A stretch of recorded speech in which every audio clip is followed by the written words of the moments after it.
Do you want to hear some scary stories from the Appalachian Mountains? Yes, I do. I don't know much about the Appalachian Mountains. I'm about to tell you. Okay. Right, so these scary stories are from Reddit. So all credit goes to the people that actually posted them in the first place. Absolutely, okay. This one's just titled The Appalachian Horror. I grew up in southern Appalachia, in western North Carolina, 30 minutes outside the town of Asheville. The hills and the hollows of the Appalachian Mountains are some of the oldest mountains in the world. As with most things that have been on Earth a long time, there are inexplicable anomalies, both benevolent and malevolent. For example, the Brown Mountain Lights. Never in my life have I felt threatened or uneasy when witnessing them from Wiseman's view. They're neither good nor evil, they just are. Sometimes when you walk through an abandoned old church, up near Mom and Dad's property line, you can feel good, warm and happy. It's like that first warm day of summer when the sunshine is not too hot but not too cold. Every night I drove the same road. Some nights it would get rather boring and I would take a different route. Yeah. Just looked up at you. Right. Sorry, carry on. On this particular evening, I had decided to stay on I-40 because I just wanted to go home and go to bed. Right. As I jumped off the I-40, that's a road, onto the exit where my parents lived, the night seemed to get darker and none of the animals I could hear through my rolled down windows made any more noise. The cab of my truck became smaller and smaller and my breathing quickened. What? I have never, in all capitals, faced any kind of anxiety in my life. But at that moment, something felt off and there was no way I could put my finger on what it was. It does sound like an anxiety attack, to be honest, yeah. I came to a stop on the next exit, turned to go down the road, and I happened to notice that there was a gas station off the exit, but it had no lights on. They were a 24-hour truck stop and always had lights on. I didn't think about it again after noticing, but I could not shake the feeling that something was definitely askew. For a split second, my gaze wandered a very large, sickly-looking dog that ran out in front of my truck. Oh. No more than 10 feet in front of me. Old Betsy was a good truck, but she didn't stop too well. Thump, thump. I heard the fence post that I had left in my truck bounce out of the bed and back into it as I slid to a stop. Oh no, did she hit the dog? My first thought was, oh God, now I have to go tell these neighbours that I ran over their dog. As I sat there breathing in the smell of burning rubber, something else found its way into my nose. The stench of rotting flesh. Ugh. It's not a smell you ever forget once you smell it one time. How do you even know what that smells like? I don't know. I didn't pay much attention to it. Because you wouldn't. Finally, I thought to myself, let me go check and see who this dog belongs to. Illuminated by the haunting glow of my reverse lights, it was the same dog, only it wasn't on 4 legs anymore. It had stood up like a man, and it was well over 10 foot tall. Piss off! Ugh! Only then did it dawn on me that the front of my truck was every bit of 5 foot tall, and this dog was every bit of 5 foot tall at the shoulder on all fours. As it turned its head to look in the direction of my truck, I caught only a glimpse of this creature. It was not a dog. It was not a man. It was somewhere in between, and at the same time entirely separate altogether. What was it? Its skin hung loose off its emaciated and thin frame. Like a Manjaro. Ozempic queen. Sorry. Bits of matted fur and dirt and mud clung to its legs like a disease. The right arm seemed to be a bit longer than the left, and they both hung abnormally low. As it regained its senses, it turned and looked into the mirror like it knew exactly where I was sitting. Was it like this? The face was that of a man's, but the very edges of its face seemed to not be totally defined. They seemed to move and change, like something you would see at a cellular level in a scientific documentary. This is disgusting. There were no eyes, but only sockets where the eyes should have been. No hair, and the skin was dripping off its face, with a cold, lifeless, grey colour. The nose was short and shoved into its face like a bulldog, but the teeth The teeth still haunt me. It was definitely carnivorous, and true to form of the rest of its unnatural look, many of the teeth didn't seem to be arranged in a natural way. They seemed to fill and spill from the undefinable face, almost like they knew the horror they occupied and they were searching for a way out. This guy knows how to tell a story. Does. Ooh, I have goosebumples. Bumples? Bimples. Pimples. Pumples. It stared through my life, into my eyes and past my soul. It seemed like an eternity, but it could not have been more than 5 seconds that I sat there, paralysed. A light came on at the house next to the road, causing the creature to snap its gaze in that direction and tear off into the woods on its back legs, like a man. Oh. I jammed my old truck in first gear and roasted tyres all the way through first, snatched through second gear and drove off as fast as I could. When I got home, both my parents were asleep. I went downstairs into my bedroom and loaded every firearm I possessed and locked all the doors. The basement was eerily quiet that night. Of course it's a basement. Why?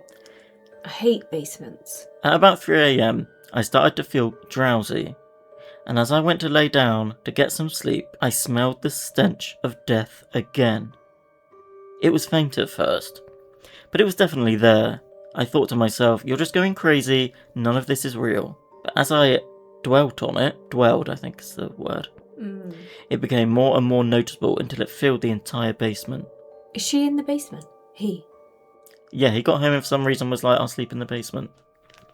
That's the last place you want to be. I'd go to a hotel. I would keep driving until it was morning. So he's in the basement. That's where he's going to sleep tonight. Yeah. But he worked up the courage to get his little tactical 12 gauge, which is his gun, I'm guessing, and loaded it with a light on it. A torch on the gun. Oh, okay. I covered the torch with my hand so as to not make my presence known until needs be. He's got a gun with a torch on it and he's shining it out the back door.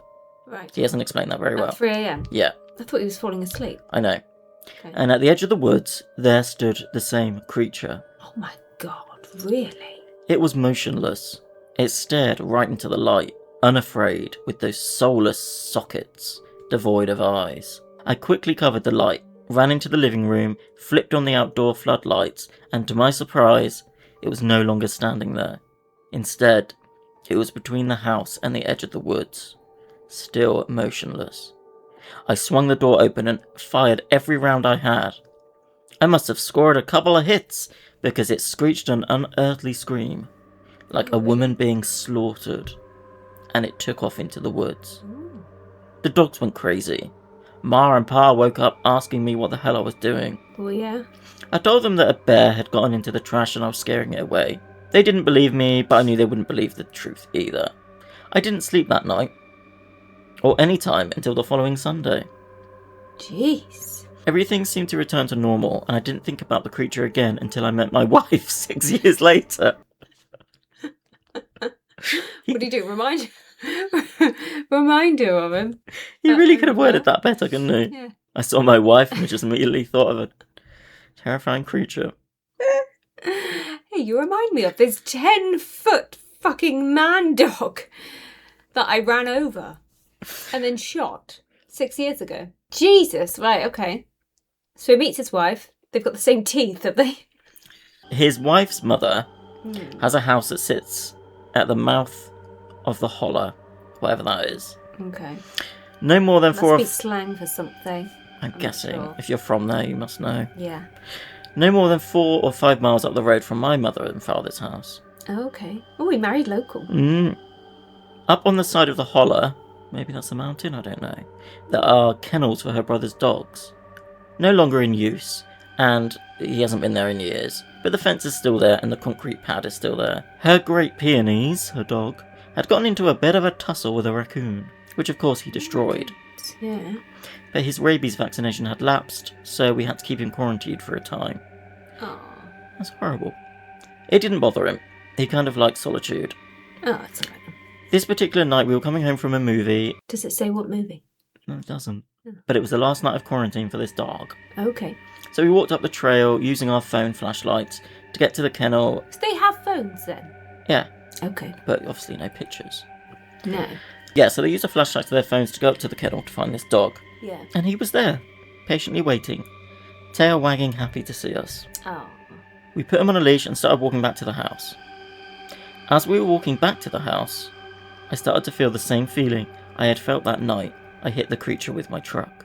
Anxiety. I didn't say anything as to not alarm my wife, but then the smell came, wafting in the breeze. Her breath.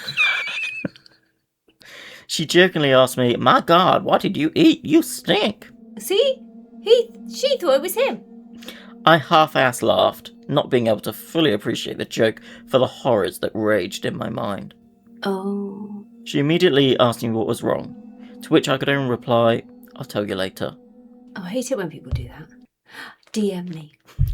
I'll message it to you. Private message me, babe. Yeah. When we could see the lights of the house from the trail, we heard it. There came barking from the kennel was what sounded like the great peonies we had on the leash next to us. It was a perfect imitation. It was imitating. The peonies, being a guardian dog, immediately sensed that something was wrong, and so he turned to face the danger, belting out deep barks and growls in that direction.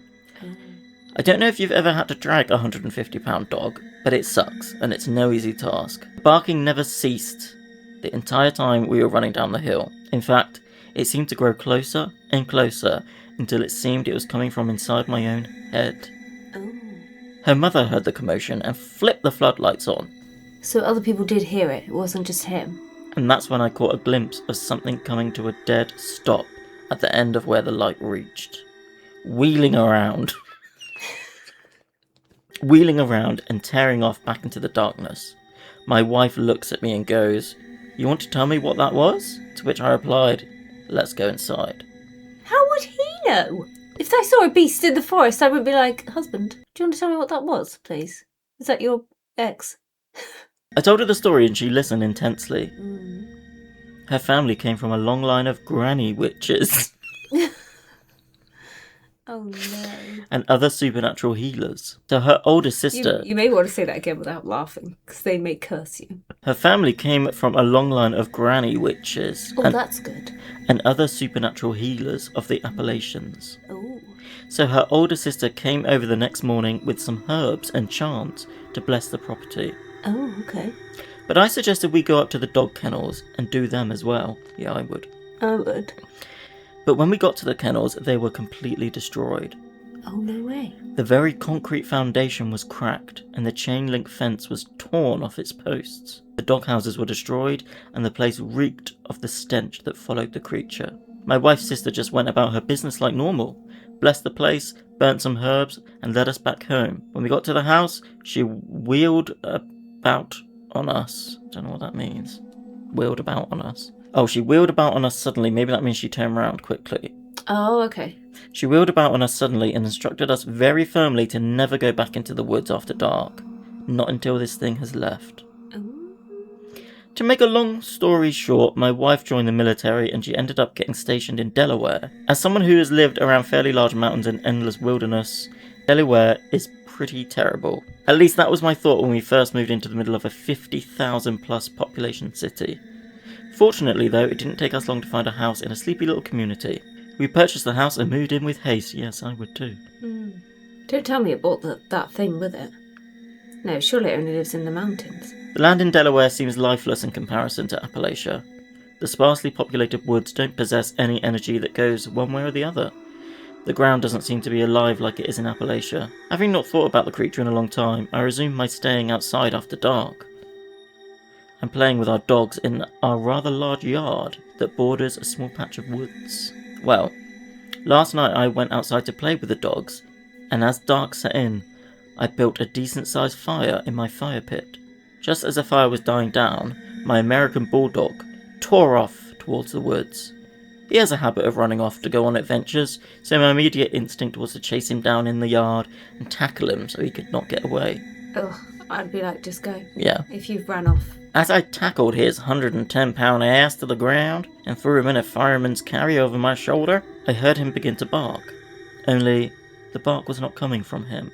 Oh, jeez. The only sound coming from him was a deep, rumbling growl, a noise I've never heard him make.